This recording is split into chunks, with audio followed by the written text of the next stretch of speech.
الرحيم. الحمد لله رب العالمين والصلاة والسلام على أشرف الأنبياء والمرسلين، أما بعد. باب تحريم ابتدائنا الكافر بالسلام وكيفية الرد عليه. کتاب رياض الصالحين یوسلو اتدیرشم نمبر باب شروع کی. باب دے پبارہ دے کی چی کافر باندې زمونږه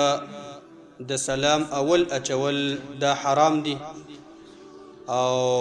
په دې باره کې باب دی چې کافر د باندې سلام واچي هغې ته به جواب څنګه ورکول کیږي، او استحباب السلام على اهل مجلس فيه مسلمون وكفار، او دا جایز عمل دی چې سلام اچول په هغې مجلس والاو باندې چې په هغې کې مسلمانان او کافران شریک ناسوي. په دې باب کې اول نمبر حدیث دی عن ابي هريره رضي الله عنه ان رسول الله صلى الله عليه وسلم قال.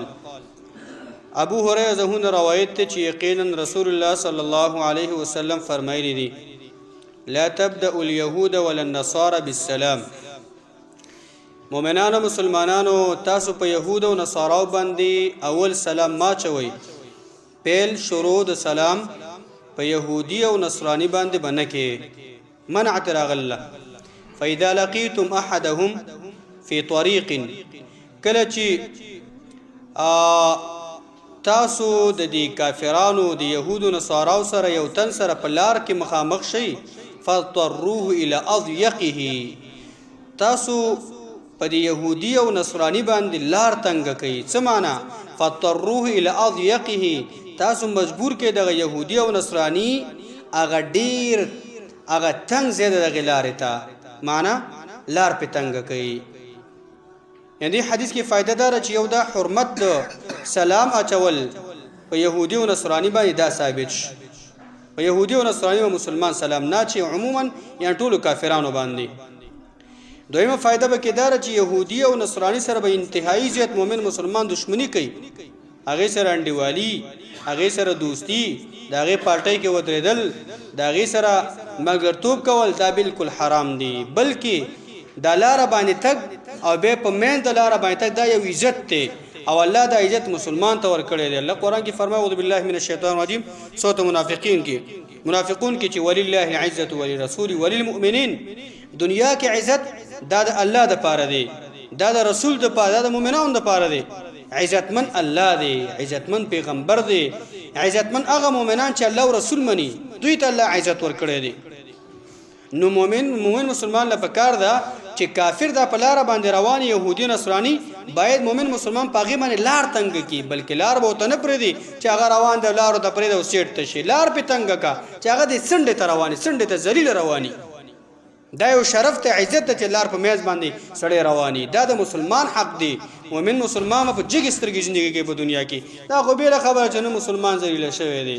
ځکه ذلیل شوی چې ډیر عوامل دي،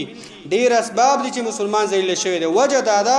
دې ته یو وهن بیماری لګېدلې د دنیا محبت، مرګ بد ګڼل، د مسلمان سره بې اتفاقي، د مسلمان خپېوال، د مسلمان غیبت، د مسلمان تهمت، د مسلمان تذلیل، د مسلمان ذلیل کول، او د کافر انډیوالي، د کافر سره قربت، کافر ته نزدېکت، دا د مسلمان د خپل ځان لپاره عزت ګڼي. دا نن چې تاسو والله که ځان خبر کې د اسرائیلو کوم حال شروع کړل فلسطین باندې، بیګای کوم بمبار کړی دی په غزه باندې، تاسو وګورئ به تورتمونو کې صرف د ماشومانو چغې او سورې خېجو نور څه نه لیدل کېږي، او ټول کافر یوه پالټي شوی، ټول کافر صراحتاً برای راست، او مسلمان د خولې نه غږ نه خېږي. مسلمان بس دغه خپل بې اتفاقي کوي. د الله د پیغمبر خبره ده فاذا لقيتم احدهم في طريق فاضطروا الى اضيقه. کافر سره به داسې دشمني کې او به په داسې حالاتو کې دا کم حال چې هغوی د موږ سره کوي، داسې حال کې خو بس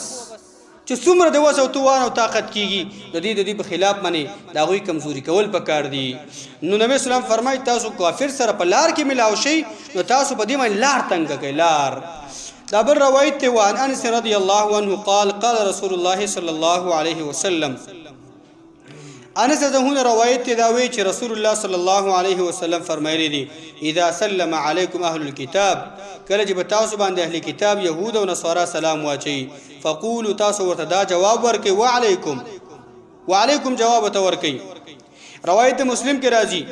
ان اليهود اذا سلموا عليكم يقول احدهم کله چې دا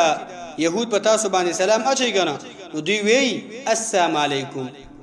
سلام علیکي مرتا سمانه دا يهود نو تاسو باندې سلام نه دي السلام علیکم بلکې یو څه وی السلام علیکم پتا د هلاکتی پتا د مرګي تری تباشي نو د الله پیغمبر فرمای ته مرته جواب ورکوه علی تری تباہ و برباد او دا حدیث یو واقع کې نبی اسلام ویلو انس فرمایي يهودي په نبی صلی الله علیه وسلم باندې تیر يهوديان د دشمنی ته ګوره زمونږ استاد پیغمبر هم نه پرېخ